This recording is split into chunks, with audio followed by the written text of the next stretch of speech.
Perang Ukraina apakah akan membawa kita ke arah perang dunia? Mari kita bahas kemungkinan atau tidaknya. Ketika kemarin Rusia menyerang pangkalan militer di kota Lviv yang membuat ratusan orang cedera dan membunuh 35 orang, maka hal ini patut menjadi hal yang kita waspadai. Kita bahas sebentar strategi perang Putin yang menarget 4 hari tentara sampai Kiev dan menaklukkan pusat pemerintahan dengan serangan kilat yang tidak berhasil. Maka Rusia merubah perangnya dengan membombardir semua kota ke arah Kiev dan menjadikan perang kota terbuka di semua wilayah. Tadinya hanya serangan kilat satu arah. Ketika rencana pertama gagal, maka perang terbuka adalah semua wilayah diserang, diperangi. Sampailah roket meluncur ke kota Lviv yang jauh di barat dekat perbatasan Polandia. Rusia menuduh Barat dan NATO menggunakan Lviv sebagai kota pemasok senjata di Ukraina. Masuknya mercenaries, masuknya tentara bayaran, suplai logistik semua itu melalui Lviv. Bagi Amerika yang ketika itu Biden lagi kampanye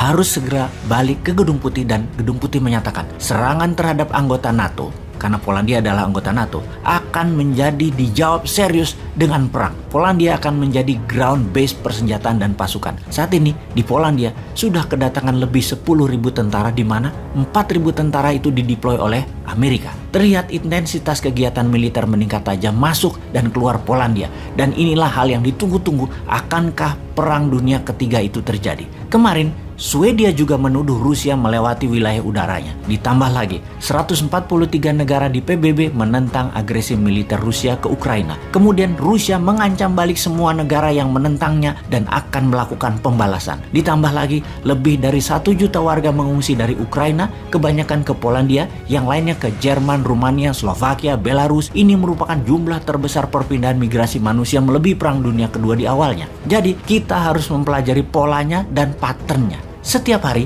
perang semakin membesar, semakin meluas. Setiap hari, semakin banyak negara yang terlibat. Setidaknya di awalnya adalah menerima pengungsi yang diduga akan mencapai 3 juta manusia mengungsi dalam 3 minggu ke depan. Ini akan membuat negara-negara penerima pengungsi menjadi bermasalah di dalam negerinya. Dengan adanya ini semua, bisakah ini menjadi pemikiran kita akan terjadi Perang Dunia Ketiga? Di Afrika, banyak negara yang mengharap Perang Dunia Ketiga terjadi di Eropa karena akan buat mereka, negara-negara Afrika, akan terbebas dari belenggu jajahan ekonomi Tiongkok dan Eropa yang akan membuat negara Afrika menjadi negara maju dalam waktu yang cepat. Sekali lagi, Afrika sangat memerlukan Perang Dunia Ketiga ini terjadi. Pakar geopolitik dunia bahkan sudah mengatakan kita saat ini sudah memasuki Perang Dunia Ketiga. Bahkan dalam pidato kenegaraannya 2 minggu yang lalu, Ratu Elizabeth sudah menyatakan kita ini Inggris tentunya, harus bersiap masuk dalam Perang Dunia Ketiga, di mana Ratu Elizabeth mengatakan ketika ayahnya di tahun 1938 menyatakan Inggris dalam keadaan berbahaya dan masuk ke dalam Perang Dunia Kedua, tidak pernah saya bayangkan di zaman modern ini. Saya harus juga mengatakan hal yang sama sekali lagi untuk Inggris.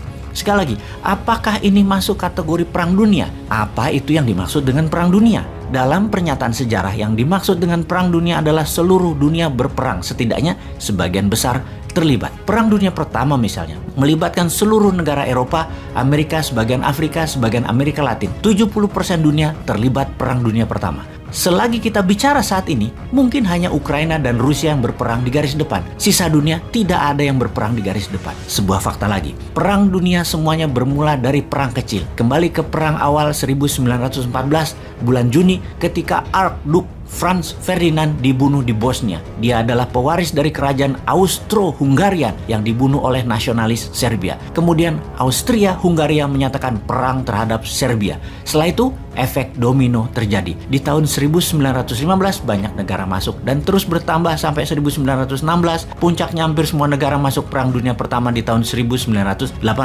Amerika, Brazil misalnya, yang jauh di seberang lautan pun terlibat. Ini semua diawali dengan 2 negara perang dan 1 pembunuhan. Perang Dunia Kedua sekarang diawali Jerman menginvasi Polandia di 1 September 1939. 2 hari kemudian Inggris dan Prancis menyatakan perang terhadap Jerman. Efek domino terjadi dan seluruh dunia berperang. Setidaknya ada 50 juta manusia langsung atau tidak langsung meninggal akibat Perang Dunia Kedua. Sekali lagi, hal ini terjadi karena 1 negara menginvasi negara lain di awalnya. Jadi perang dunia di awalnya tidak selalu masif, kecil, yang akhirnya menarik banyak negara terlibat. Perang Dunia Pertama diawali dari 2 negara menjadi USSR, Inggris, Prancis melawan Austria, Hongaria, Jerman, dan Italia. Perang Dunia Kedua aliansinya adalah Jerman, Italia, Jepang melawan Inggris, Prancis, USSR, Amerika. Sekarang yang kita lihat adalah dua negara berperang, Ukraina melawan Rusia. Kita melihat peta dunia dalam resolusi perang Ukraina, 141 negara menentang Rusia, 5 mendukung, 35 abstain. Inilah peta aliansi versus Axis power Rusia. Di belakang Rusia ada Belarusia, Syria, Korea Utara, dan Eritrea, sebuah negara kecil di Afrika seberang Yaman. Ada 35 negara yang tidak memihak manapun, sama seperti Amerika di Perang Dunia Pertama, tidak ikut-ikutan sampai kepentingan Amerika terganggu. Di tahun 1917, U-boat Jerman menenggelamkan 3 kapal niaga Amerika, membuat Presiden Amerika saat itu, Woodrow Wilson, menyatakan Amerika berperang melawan Jerman dan masuk ke dalam Perang Dunia Pertama. Dengan informasi ini, semoga sahabat dengan bijak bisa menyikapi apa yang akan terjadi dalam perang di Ukraina ini. Bosman kali ini tidak menyatakan akan terjadi atau tidak. Saya membiarkan sahabat yang menilai. Panjang sudah kita membahas di mana apapun yang akan terjadi, seharusnya kita, Indonesia, bersiap dalam war mode sejak jauh-jauh hari. Jangan masih memikirkan cari hutangan untuk membangun proyek diutamakan. Apa nggak mudeng ya bernegaranya, wahai Lord?